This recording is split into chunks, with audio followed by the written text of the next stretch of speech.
vamos a comenzar aquí. Bueno, un poquito, la idea es que el libro habla a principio de los patrones de pensamiento. Y todos tenemos patrones distintos, o sea, les puedo asegurar que ninguno acá en esta sala tiene los mismos patrones, porque ninguno, o sea, a menos que sean hermanos, que aquí no hay ningunos, ¿verdad? Que en este momento sean hermanos, ningunos crecieron en el mismo entorno, dentro de la misma casa, y ninguno vivió las mismas experiencias. Y los patrones de pensamiento básicamente determinan nuestra riqueza, así es como funciona.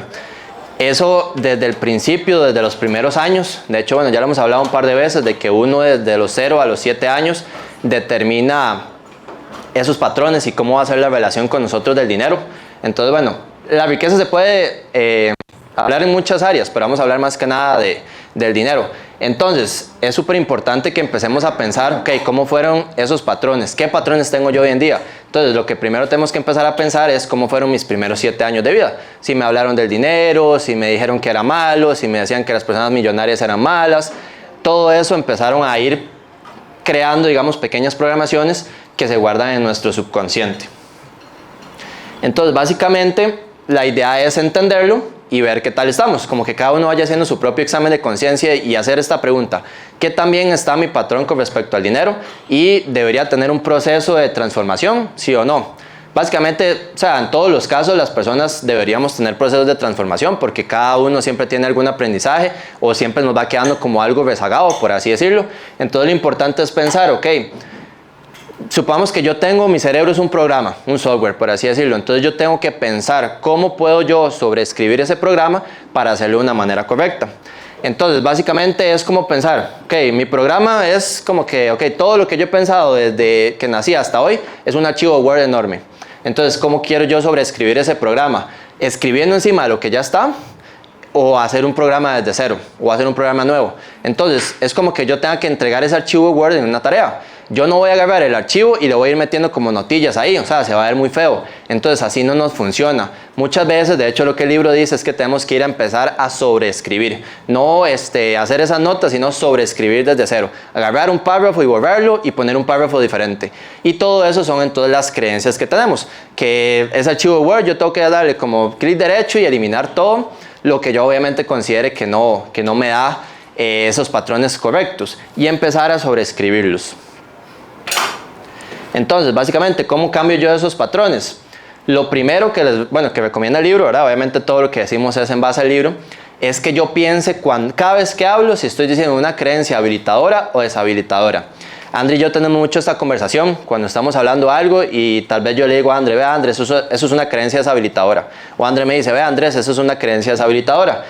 Nos pasa demasiadas veces y uno habla por el subconsciente, cada uno tiene un lenguaje del dinero, entonces les invito a que también ustedes, ¿verdad?, dentro de sus notas pongan, no sé, a partir de ahora voy a empezar a escucharme un poco más consciente, porque también muchas veces hablamos y ni siquiera somos conscientes de lo que decimos, y los invitaría a que sean conscientes y pensar que cada cosa que ustedes dicen los está habilitando o les está deshabilitando. ¿Para qué? Para el éxito, ¿verdad?, o para la programación. Muchísimas veces lastimosamente nos deshabilita. Hay demasiadas cosas que decimos en el día a día que nos están deshabilitando, que estamos creando, en vez de riqueza, estamos creando todo lo contrario, estamos restringiendo nuestra abundancia. ¿Por qué? Cuando uno dice yo no puedo, no creo, no soy capaz, todas esas son creencias deshabilitadoras. En cambio, si yo digo, no, yo lo puedo hacer, yo lo creo, estoy seguro de que va a suceder, siempre me va bien, esas son creencias deshabilitadoras. Entonces, digamos, si ustedes tienen familiares, ustedes les pueden decir, no sé, André, avíseme cada vez que esté diciendo yo algo que sea una creencia deshabilitadora, ¿verdad? Y que son esas, las creencias deshabilitadoras casi que cada vez que uso que no, o que me cuesta, etcétera, etcétera. Y eso les va a funcionar muchísimo para que cuando uno no está siendo consciente de lo que habla, al menos alguien más le haga la llamada de atención. Por ejemplo, como les decía, André y yo hacemos ese ejercicio muy constantemente de decirle, no, André, vea, esa creencia es deshabilitadora, cámbiala. Y es literal, en el momento que lo dice, hay que decir lo contrario como para tapar el efecto, por así decirlo. Entonces, ese es uno de los procesos, el punto número 1, de cómo puedo cambiar mis patrones. El punto número 2 es hablar del termostato financiero. Y este tema es demasiado interesante, casi que, bueno, a veces de hecho sí hemos hecho clases solo del termostato financiero, y es pensar, todos tenemos un número en dinero, básicamente. Y ese número casi que siempre se va a ver determinado por mis ganancias mensuales o inclusive por el promedio de las ganancias de mi núcleo familiar, de mis amigos, etc. Entonces el termostato financiero son como pisos y techos que nos vamos poniendo en el camino. Entonces yo si gano $1000 al mes, probablemente si me entra una suma de dinero de $10,000 en un mes, hasta me puedo sentir incómodo, porque no son montos con los que yo esté acostumbrado. Entonces eso es fuera de mi termostato. Entonces tenemos que empezar a ser conscientes de los termostatos. Normalmente, como les digo, una de las mejores maneras de determinarlo es cuánto gano yo. Entonces si yo gano $2,000 al mes, por ahí anda mi termostato. Y si gano una suma de dinero más alta que eso, probablemente yo subconscientemente me vaya a deshacer de esa suma o vaya a utilizarla incorrectamente para volver a mi equilibrio. Entonces el termostato es como eso. Hay otra, digamos, un estudio que dice que casi que el 80% de las personas que se ganan la lotería aproximadamente a los 2 años regresan a su mismo monto o hasta peor. Ganan una suma de dinero muy alta, hacen loco, no invierten, gastan toda la plata, se compran carros, se van de fiesta y en 2 años están buscando el mismo trabajo, a ver si les devuelven el puesto o hasta peor, endeudados. ¿Y eso por qué es? Es por el termostato que cada persona tenemos. Y un ejemplo muy bueno, que de hecho a mí me gusta mucho, es el de Donald Trump, que hay un libro que se llama, bueno, es de Robert Kiyosaki, de Donald Trump, que se llama Creo que queremos que seas rico, y ahí Donald Trump cuenta su historia. Él se había hecho multimillonario una vez y cometió muchos errores en los negocios. Pasaron un par de años y volvió a hacerse multimillonario. Entonces, ¿qué es lo que pasa? El termostato de Donald Trump está para ser multimillonario, ni siquiera millonario, multimillonario. Entonces, él puede caer en la quiebra varias veces que de alguna manera va a encontrar para ver cómo volver a surgir. Eso es así de increíble, a veces parece mentira, y a Donald Trump no le pagan un salario, o sea, él se construye su salario, él monta empresas, pone aquí y pone allá, y resurgió. Entonces, bueno, también los invito a que si no conocen la historia de Donald Trump, para este caso de termostato es muy interesante, cómo él cayó en la quiebra por malos movimientos y en un par de años resurgió. Eso es lo que pasa con el termostato, casi que siempre va a surgir. Por ejemplo, un trabajo que sea de ingresos variables, como son las ventas. Los vendedores normalmente se empiezan a dar cuenta de que empiezan a hacer ciertos promedios. No importa, o sea, es un ingreso variable, que yo tengo que hacer algo todos los meses para generar plata. Y empiezan a darse cuenta como casi todos los meses generan la misma plata. Es por eso, porque el mismo trabajo y la misma mentalidad me va a dar las mismas ganancias. Entonces, obviamente, lo importante es que determinen el termostato financiero y que empecemos a ver cómo nos ponemos incómodos para ir incrementando ese termostato. Y puede ser pequeñas escalas, digamos, de 2,000 a 3,000, 3,000 a 5,000, 5,000, 10,000 y así. Obviamente, los termostatos se pueden incrementar un montón, pero hay que ir haciendo cada vez más acciones. Después, otro consejo dentro de lo mismo sería la programación verbal. Aquí va mucho con el primer tema, pero ya esto tal vez es siendo más consciente. Por ejemplo, hay algo que se llaman las creencias positivas, las manifestaciones, como uno quiera hablar. Por ejemplo, el autor siempre dice casi que la menciona casi que en todo el libro, que uno se toque la mente y diga, tengo una mente millonaria. Entonces, tal vez uno en el momento no lo cree, pero esa es la idea de irse programando. Y ahora que hemos hablado mucho de PNL, ¿verdad? Justamente esa es la idea, que nos vayamos programando para el éxito. Entonces, aquí sí les voy a pedir que todos hagamos esto, como para ayudarles. La idea es que todos se pongan la mano en el corazón y vamos a decir esto: lo que oí acerca del dinero no es necesariamente cierto. Esto lo vamos a decir, para que sean conscientes de por qué lo vamos a decir, es para que nos programemos un poquito más con respecto a las creencias deshabilitadoras que me decían que el dinero es sucio, que se lave las manos, que los millonarios son malos, que no entran en el reino de Dios, etcétera, etcétera. Todo eso, la idea es que los invito a que por favor todos se pongan la mano y vamos a tratar de decirlo así como a la cuenta de 1, 2, 3. Vamos a hacer ese ejercicio, ¿ok? Entonces, ¿están todos listos? ¿Sí? Vamos a decir 1, 2, 3. Lo que oí acerca del dinero no es necesariamente cierto. Buenísimo. Ya están todos programados. Ahora sí. Entonces, bueno, este es otro consejo de ejercicios que ustedes pueden hacer, que son ejercicios prácticos. O sea, también quería que esta presentación fuera muy práctica, no de la teoría, porque ustedes pueden agarrar el libro y leerlo, que obviamente la recomendación es eso, que empiecen a leer ese libro si no lo han hecho. Lo vamos a poner de requisito en la academia a partir de ahora para que lo tengan en cuenta, entonces para que vayan adelantando la tarea. Entonces, este es uno de los ejercicios que recomienda el libro, que es básicamente que hablen con otras personas sobre su historial del dinero. con su pareja, con amigos, con familiares, y empiecen a indagar cómo era ese historial, porque tal vez ustedes ahorita que les estoy hablando pueden tener un poco de conciencia, decir, mira, sí, es que yo siempre que pedía un juguete me decían que no, entonces yo hubo un momento que empecé a no pedir cosas porque siempre me regañaban, entonces ¿qué es lo que le dicen a uno que no? O sea, ¿qué es lo que uno le guarda eso?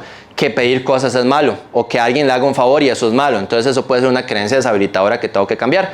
Entonces la idea es que puedan trabajar esta parte, darse un poco de cuenta el historial que tengan con respecto a su relación del dinero, y después de eso tratar de hacer una lista de actitudes y de acciones para mejorar esos patrones. Como decir, bueno, voy a cambiar esa mentalidad de que cada vez que pido algo me genera congoja o incomodidad. Que si yo le pido algo a Andre, yo a veces lo digo en voz más bajita o así porque me da miedo que Andre me diga que no. Y eso puede ser por la programación que yo de pequeño tenía, que cuando pedía un juguete siempre me decían que no. Entonces esa es la idea, que determinen sus historiales y después puedan hacer una lista de actitudes o de acciones que puedan hacer para mejorar. Después de eso, también es importante pensar cuál es nuestra relación con respecto a personas que tienen más resultados que nosotros. Hablando específicamente, como le dice el libro, de personas millonarias. ¿Los vemos con admiración o más bien les tenemos envidia? Ahí háganse esa pregunta y respóndansela, ojalá cada uno, de decir, cuando yo veo un carro muy chuzo, yo le deseo el bien a esa persona o lo envidio, ¿verdad? A veces muchos dicen, ven un Ferrari y dicen, ah no, ese más seguro está traficando drogas. Eso es una creencia deshabilitadora, ¿verdad? ¿Por qué? Porque no creemos que una persona tenga toda su capacidad de hacer acciones correctas para generar la plata para comprarse un Ferrari. Entonces, eso es una creencia que pueden cambiar. A diferencia de decir, wow, qué bien le va a esa persona, ojalá tuviera la posibilidad de sentarme a conversar con él para que me cuente cómo hizo para comprarse un Ferrari. Ese es un consejo también de que pensemos que las personas que tienen más plata, que tienen más resultados, que tienen más éxito en algo, tal vez nos pueden dar un consejo valioso. Ahora también hablando un poquito, bueno, esto hay una clase específica en la academia también, pero haciendo como un repaso general, el libro también da una especificación de cómo debería uno administrar las ganancias o sus ingresos en general. La explicación es más específica, aquí lo vamos a hablar de que por lo menos debería uno tener el 50% de sus ingresos en gastos generales. Ahí casi que puede saltar una alarma en la mayoría de los casos. ¿Por qué? Porque, bueno, yo me acuerdo cuando yo trabajaba que tenía compañeros que me decían, llegué con 5,000 colones al final de la quincena. Entonces eso quiere decir que sus gastos generales no son el 50%, son el 110%, más bien, le están faltando plata. Entonces ahí es donde cada uno puede preguntarse, me llega el dinero de mes y con ese dinero yo tengo que pagar todo y cuánto me queda.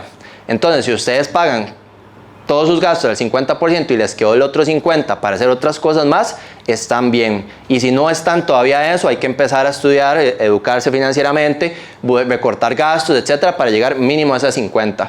Porque si uno todos los meses está pagando todo y no le queda nada, ¿con cuál dinero voy a crecer yo? ¿Con cuál dinero voy a invertir? ¿Con cuál dinero voy a comprarme una cuenta de fondeo? ¿Con cuál dinero voy a sacar ganancias? Entonces esta es la primera tarea, buscar que mínimo el 50% sea en gastos mensuales.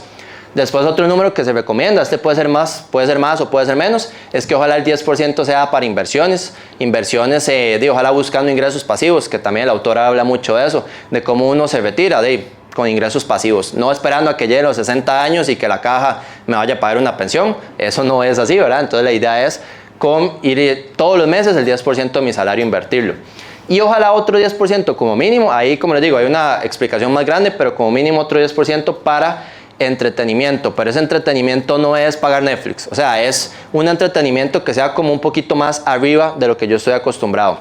Les pongo un ejemplo, si ustedes van a la playa y siempre han deseado poder alquilar un jet ski y ustedes dicen, no está presupuestado, bueno, saquen ese 10% un mes, se van en el jet ski y disfrutan demasiado eso, están haciendo una actividad que normalmente no se permiten. O ustedes dicen, no, nunca voy a un restaurante caro porque yo sé que no voy a poder comprar ni una entrada. Entonces, en algún momento sacan ese 10%, se van y se compran algo, ven qué tipo de personas llegan ahí, se sienten en torno, rodeados de ese entorno, y eso los va a ayudar a elevar su termostato financiero. Eso es el tipo de cosas. O decir, bueno, ¿qué tal si yo ahorro un par de esos 10% y alquilo por un día el carro de mis sueños? Me compro ese Ferrari, alquilo ese Ferrari y lo manejo por la pista un día. Ustedes van a estar ya con ese entorno y ver el Ferrari, ver la manivela, todo, y ya se dan cuenta entonces de lo que es estar manejando un Ferrari y les va a servir más para la visualización. Entonces, y como les decía, ojalá buscar ingresos pasivos, empezar a invertir en cosas que nos puedan generar a futuro, a largo plazo, ingresos pasivos. Y también recomienda vivir por debajo de sus capacidades. Si ustedes generan 1000 al mes, vivan con 800. Si generan 10.000 al mes, vivan con 8.000. Que siempre haya un colchón, porque uno nunca sabe cuándo va a faltar. Entonces, bueno, también ya como para ir terminando, la última parte que habla, que es demasiado interesante, hay muchísimos archivos de riqueza. Faltaron, ¿verdad? Sí, faltaron algunos porcentajes, exacto. Ahí quise hacer como los más generales, pero en el libro sí explica todos. Entonces, obviamente casi que, qué sé yo, cada 10 páginas hay un archivo de riqueza diferente. Aquí les voy a mencionar algunos que son muy interesantes. Entonces, por ejemplo, ese que dice, la mente pobre no cree en sí misma. Creen en que esto no es para mí, en que yo no soy capaz y que esto es una señal. Siempre, y esto se los voy a decir muy directamente para que ojalá no les pase. Muchos estudiantes lo hemos escuchado que a veces dicen, no, es que yo siento que yo no soy bueno en el trading. Eso es una creencia deshabilitadora.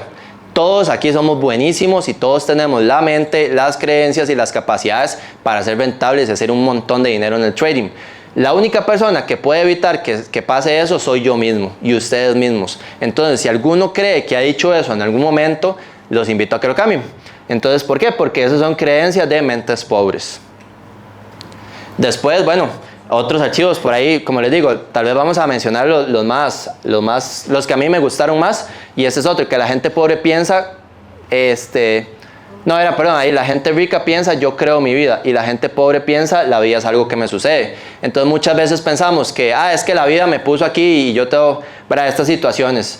Y yo no puedo hacer algo diferente porque es el destino. Y cuánto destino y cuánto Dios y todo. Bueno, obviamente sí hay un poco de eso en que es cierto. Pero uno tiene que pensar que uno tiene las capacidades para obtener lo que quiere. Si uno no lo crea, al final no lo va a manifestar. En vez de pensar que solo puedo obtener A o B, es decir, yo puedo obtener A y B, ¿verdad? Que a veces decimos, no, es que no me puedo comprar esto y esto.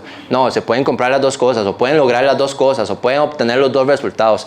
Piénsenlo así. Yo en vez de obtener A y B, puedo obtener, A o B, puedo obtener A y B. O sea, que soy capaz de obtener todo. Después este lo hablamos mucho en el trading, ¿verdad? Que los traders rentables, o sea, no se hacen rentables si no tienen el crecimiento personal. Es justamente eso, que tus ingresos crecen hasta donde tú crezcas. Entonces, no van a ver ustedes un trader rentable que tenga buenos resultados, que no haya pasado, ¿verdad? Bueno, las historias de ultratumba, que no haya tenido que enfrentar varias situaciones, pero esas situaciones lo convirtieron en el trader rentable que es. Así es en la vida en general. No van a ver una persona, por ejemplo, esto lo decía así textualmente el libro, no van a ver un millonario que se sienta la víctima, ¿verdad? Y es justamente eso, porque ya pasó por todo ese proceso y lo arregló, y en vez de sentirse la víctima, se siente de que es el dueño de su vida. Después, bueno, cuando te quejas, te conviertes en un imán viviente para la desgracia. Ese es súper importante. Yo creo que todos nos quejamos en la vida y creo que es de las cosas más difíciles de evitar, estar diciendo cosas en voz alta que no deberíamos decir. Entonces piensen cada vez que se quejan si están haciendo una creencia habilitadora o si es deshabilitadora. Bueno, aquí la puse justamente, no existe víctima que sea millonario. Y bueno, estos últimos, me parece muy interesante. Los ricos creen que pueden tener el pastel y comérselo. ¿Qué es eso? Yo puedo tener todo el pastel. Los de clase media creen que el pastel es demasiado rico, entonces solo va a tomar un pedacito. Los de clase media, digamos, es la mentalidad de clase media, la mentalidad de ricos y la mentalidad de pobres. Y los pobres no creen ni que merezca el pastel, entonces terminan comprándose una dona. Y se centran en el espacio de la dona que no tienen, en el huequito. Entonces es justamente eso. Decir, o sea, no tengo la dona, me estoy fijando en lo que no tengo. Es justamente eso, la mente de pobre. No creen que les alcance para el pastel, ni siquiera para un pedacito. Se compran algo más barato y se enfocan en lo que no tienen. Entonces, bueno, los invito a que pensemos en qué mentalidad estamos para poder cambiarla. Y ya finalmente, las personas millonarias ven una oportunidad y se van hacia todo para obtenerla. Y las personas pobres continúan preparándose. Eso es básicamente como decir, bueno, algún día voy a tener la plata. Por ejemplo, todos los que están acá ingresaron a nuestro curso, pero bueno, que las personas digan, no, voy con todo, entro al curso sin confiándolo, sin dudarlo, y lo voy a obtener el resultado. O decir, no, mejor después, tal vez no es mi momento. O tal vez la vida no quiere que yo lo haga ahorita. Esas son mentalidades que no nos van a llevar el éxito. ¿Qué es lo que hay que hacer? Que esto lo dice Tony Robbins, que es las personas que tienen la mentalidad de tomar acción son los que al fin y al cabo tienen resultados. Entonces, bueno, eso es un poquito lo que les quería compartir con respecto a ese libro. Probablemente vamos a seguir haciendo un par de clases de este tema porque es demasiado interesante. O sea, ese libro lo hemos leído un par de veces y siempre se aprende algo nuevo. Entonces, la recomendación es que ojalá se lo puedan comprar, lo puedan adquirir digital, porque de verdad vale muchísimo la pena.